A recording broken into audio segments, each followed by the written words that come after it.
at, you know? Speaking of which, Easter's coming up, and it's really important for people to remember that rabbits are not good pets for children. Rabbits take a lot of care. They take a lot of, like, subtlety. You need to pay attention to the subtleties of rabbits. Each of them have their own personality, and if you don't indulge their personalities, they will rebel against you. Having a rabbit is a lot like having a 2-year-old. You need to rabbit-proof your house. You need to clean up after them.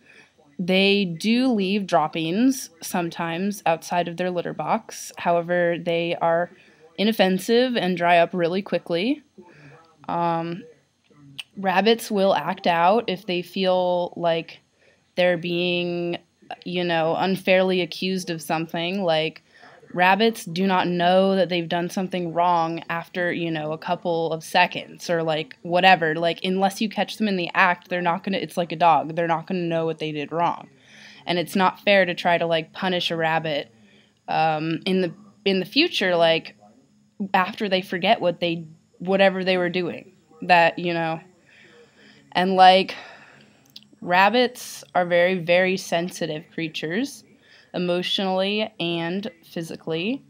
They're fragile, and their skeletal structure is very thin and elegant, as I think.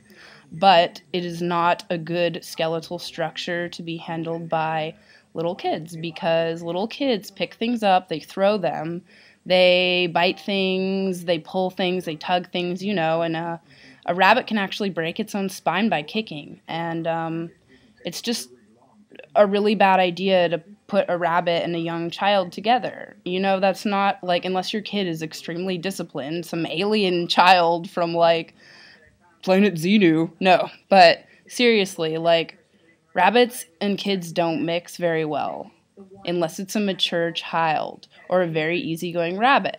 But rabbits can be highly strung.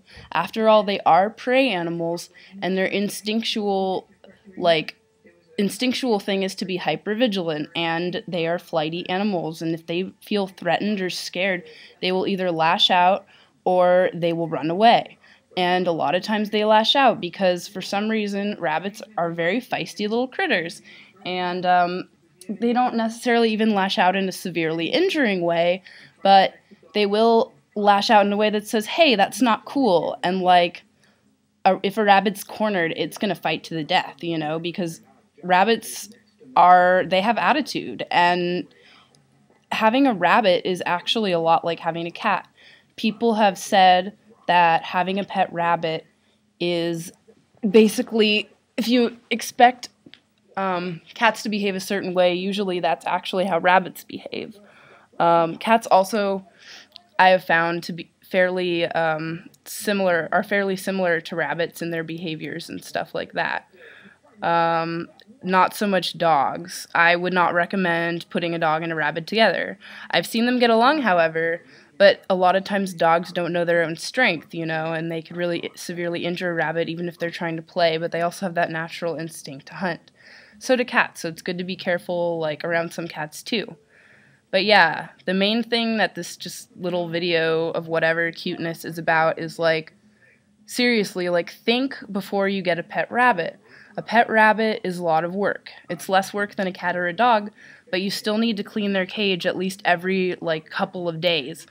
And you need to feed them hay and pellets, which isn't too bad. And they're not very expensive, but they do take a lot of patience, and you need to be, like, understanding and affectionate and sensitive to them. You need to, like, give them their space when they need it, but also, like, be affectionate with them when they want to be affectionate with you. Like you can see here, Arthur's just chilling out with me, in a submissive position because he's enjoying being pet. But you can't just, like, force rabbits to do what you want to do. Like, they're not like dogs. They actually think for themselves. And to be honest, I mean, I'm biased, but I honestly think they're a lot smarter than dogs. Because of that own, like, sense of self, that, like, sense of individuality that is unique usually to, like, humans only, or a few, cats I've seen it in. A few other animals have that like inner spark of individuality where they have their own, distinct personality, and they don't just go by like evolutionary traits. Like horses are like that too. But yeah, like having a rabbit takes work emotionally and not so much physically, but mostly emotionally. You really need to put in a lot of time and effort to like play with your rabbit and like show it that you care and be there for it. And you have to, instead of scolding them, which doesn't work, you have to distract them with something else, something more fun to play with or something like that. Like distracting them is very good. I've also found that rabbits are a little bit like ADHD people. The reason I know this is because I have ADHD. If you cannot tell by my like ranting, going everywhere, random, distractionness. I don't really give a shit though, because it's part of my personality and I like my personality, and that's why I find rabbits relatable, because they're not afraid to be who they are, Like, unlike dogs who just listen to every little thing that their owners say. That's why I prefer having a pet rabbit, because they think for themselves. And it's also very interesting to see, like, their quirky little antics. They do really funny things, and rabbits actually make noises, too. Another way that you can discipline your rabbit is by grunting when you don't like something, or growling, because they also make that noise when they're upset, or thumping your foot, because that's what they do too. They stamp their back feet when they're mad. If you're happy with your rabbit, I would just say like pet it and stuff like that. They don't really make a lot of noises when they're happy, although some can be very vocal and they make like a whimpering noise, and I think my rabbit has found this comforting before. A lot of times I can be petting him and I hear him like grinding his teeth a little bit, and that means that they're happy, but I definitely wouldn't recommend grinding your teeth, because that's just not advised generally. Let's see, and if they hurt you, just make a really high-pitched scream, because that's what rabbits do when they're in pain. Anyway, I'm going to say once again, this is Arthur, after like 4 years of having him. He's a sweetheart now, and he loves to cuddle. He's a little mischievous, as you saw at the beginning of the video, not totally listening, but that's okay. And,